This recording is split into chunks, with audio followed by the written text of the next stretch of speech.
একটা সুফিল্মি কেসে চলে এলাম। নন্দমিশের তরফ থেকে কেউ বলে বিপ্লবী, কেউ বলে ডাকাতের একটা পোস্টার, জিদ্দার পোস্টার এসছে। দেশের জন্য আইন ভেঙেছেন কিন্তু নীতিকে কখনো, দেশের জন্য তিনি আইন ভেঙেছেন কিন্তু নীতি বিরুদ্ধে কখনোই ছিলেন না। এটা হচ্ছে জিদ্দার একটা লুক।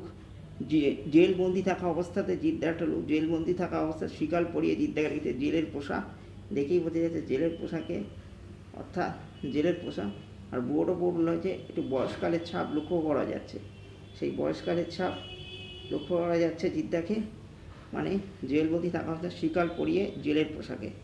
একদম লুকটা ভাই দারুণ লাগছে। প্রতিটা জিদ্দার যে প্রতিটা লুক আছে ছিটকে যাচ্ছে এরকম বিভিন্ন রকম লুক একটা ছবিতে অনেক দিন দেখা যায়নি। জিদ্দাকে অনেক দিন পর দেখা গেল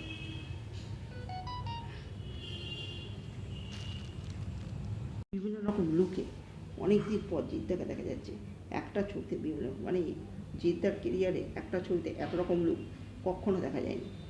সত্যি এই ছবিতে দেখা যায় দেবদাকে তার বাঘাযতীনে বিভিন্ন রকম লুকে দেখা গেছিল। একটা মানে একটা বিপ্লবীর ছবি ক্যারেক্টারে অভিনয় করে বাঘাযতীনের ক্যারেক্টারে, ঠিক তেমন জিদ্দা একটা স্বাধীনতা সংগ্রামের ছবি, অর্থাৎ অনন্ত সিংহের চরিত্র করতে বিভিন্ন রকম লুকে দেখা যাচ্ছে, বিভিন্ন রকম মুখে তাকে দেখা যাচ্ছে, বিভিন্ন রকম বিভিন্ন কারণের জন্য, বিভিন্ন বিভিন্ন ঘটনার জন্য তাকে বিভিন্ন রকম তাকে রূপ ধারণ করতে হয়েছে, সেটা লক্ষ্য করা যাচ্ছে।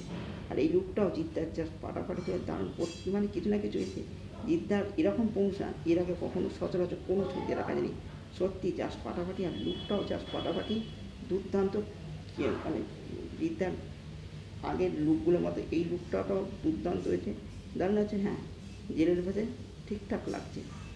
আর শিকলপুরি যে ব্যবসা, জেলবন্দি থাকা রাস্তায় যে একটা অপরাধী যেমন থাকে ঠিক সেরকম।